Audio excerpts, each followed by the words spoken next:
Hi, my name is Angel, and today I'm going to review the Netflix series Queer Eye. For those who don't know, there used to be a show called Queer Eye for the Straight Guy. I personally never watched it. I always had a curiosity for it, but I don't think it was on one of the channels that I watched as a kid or teenager. UPN, WB, Disney Channel, you know the classics. So when Netflix revamped it and said, hey, we're bringing it back, we're dropping it for the straight guy, it's just Queer Eye and we might branch it out a bit, I thought, okay, finally I can jump in and give this a try. Why not? This show is a home improvement show. It's a makeover show. It's Iyanla Fix My Life, emotional Dr. Phil show, all in one. It's wonderful. Definitely one of my favorite shows. And season 1 is just like, what, 6 episodes? I'm so sad. I just binged it all. First of all, the style. I love the intro and transition scenes and the black and white with the colorful titles. As a video editor, these are the things I notice. It's stylish. It's beautiful. It's visually pleasant to watch, first of all. Second of all, the thing that got me hooked was the cast. The 5 guys they chose to make over people are wonderful, and they each have their place in the group. They each have their personality and they mesh well together. There's so much heart. It's just so lovely. I think I cried during every single episode. It's a tearjerker of a show, but not like This Is Us, which is also a tearjerker that I love. It also leaves you feeling happy. I laughed a lot. I smiled a lot. It's fun. The interactions they have with the people they make over and themselves is just so enjoyable. I'm going to talk about the guys individually. Bobby Berk is the interior designer and he slays. Work it. Oh my goodness. Some reviewers said that he really has the hardest job, and yeah, I agree. The dude has, I don't know how much time to make over like a house. And not just a little bit of paint and Salvation Army furniture. No. We're talking real makeover with real stuff. The budget is insane. And his eye, for detail, for beauty, for decor, I love it. I think we have the same sensibility. Notes. Take them. If you're like me and you love home makeover shows, it gives you that without those annoying scenes of people like actually making over and, I walked in paint, ha ha ha. It's like, okay, montage. Let's get to the reveal. That's the most important and interesting part for me, before and after. So the before is always fun because it's like, look at how this person's living. You have to be very courageous and vulnerable to let people into your life that way, to just scrutinize it and pull it apart, but in a loving way. They aren't mean or judgmental. But I love Bobby. He opens up about his Christian upbringing and struggling with his sexuality and his faith.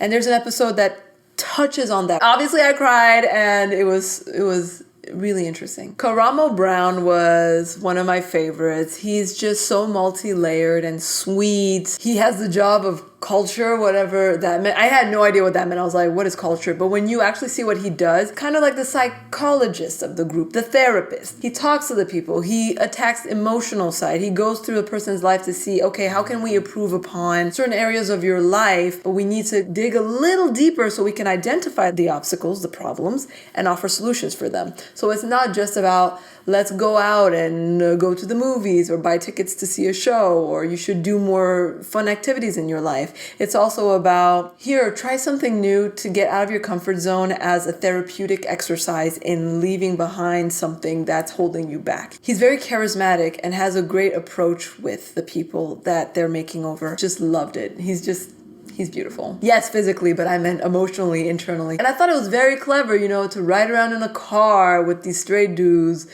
and just talk. Most guys, you sit down, stare at them and be like, okay, talk about your feelings. They're just gonna be like, either make a joke or run away or punch you in the face. They say apparently guys at bars, if they're sitting on bar stools and looking at the TV, that's when they will open up and talk about personal events and emotional things because there's no eye contact. Men do better at having feelings. It is not so scary. It's terrible, but then you get over it. Woo! Tan France. I mean, first of all, that name is everything. He is our fashion guru. No, that was not a pun actually, but he is amazing. He is lovely. I mean, all the guys are. Really, real talk. He's so beautiful. I love his pepper hair and how sleek it is. Everything about him is just so wonderful to watch.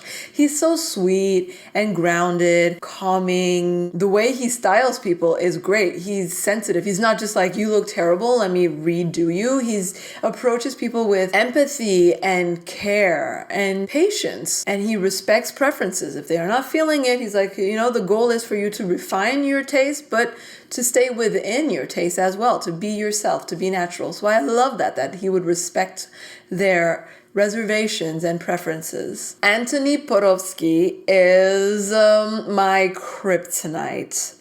Oh, I mean, hit me where it hurts. Polish and Canadian. Woo! I mean, he had like a Bieber feel going on. Ladies like me all over the world, tears. He's beautiful and he can cook. What? But I have to say, as a person who's very into nutrition and healthy living, he doesn't always give them the healthiest options. Grilled cheese sandwich, really? Are we going with cheese and butter and bread? That's not really good for the physique. Hot dogs? Really? The biologically modified, chemically induced.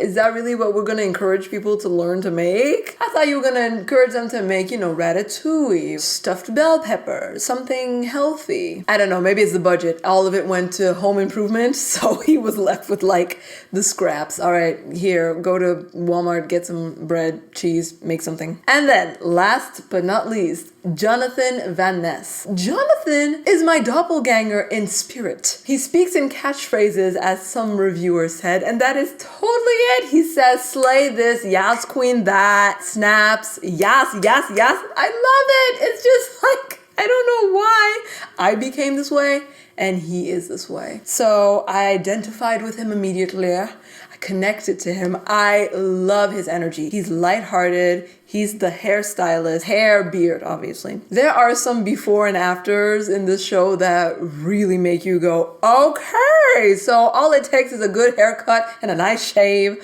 or a nice trim to bring out the beauty in some people. Men, watch this show. I encourage you. You need this show. The way Jonathan plays with the little girls also is so much fun. He's really brings a lightheartedness and a heart to this show that's very necessary. He's the silly one and so funny. His jokes are always on point. His comments are always just so comical. I love him. If you need levity, if you need happiness, if you need to lay back and enjoy life and see people actually connecting and doing happy things, but also tackling world issues. For example, we have a cop episode with Karamo talking to their makeover subject who is a police officer, a white man. The way that episode started, I thought was incredibly distasteful and really uncomfortable, and I can't believe they agreed to this for so many reasons. This was trigger warning on top of inappropriate, on top of don't go there. I think Karamo handled it very well, but I don't think it was fair for them to put him in that position at all. I don't know if he was in on it, whether or not he was. I don't think he was, which is what adds to the layers of ickiness. However, they did turn it around, I guess, with the car talk that he had. They really seem to have established a sort of understanding, a bonding, and they encourage Americans to talk to the other side. Maybe it won't solve all the problems in the world, but it doesn't hurt to talk. It actually improves things. And most people who do change minds of bigots, it's usually by just connecting on an interpersonal level first. If you have the opportunity to do it, do it. I think we really underestimate the power of a good conversation and of bonding over music. Whoop whoop. So who should watch this show? I think everyone should. Straight men, watch the show for tips on how to improve your look, your life, your relationships, everything. Gay men as well, watch the show for fun and tips. Women, straight or gay, actually rather straight, watch it for beautiful men. It's eye candy most of the time. And beautiful things and humor and fun and heart. Thank you for watching. I had such a great time. What did you think of Queer Eye? The original series, the new series? Comment section below, you know what to do. Before you go, hit that like button, subscribe to Music Game News if you haven't already, and of course, if you have suggestions, other things you want an angel to review, comment section, let me know. I want to hear from you. Don't be shy. Okay now, bye!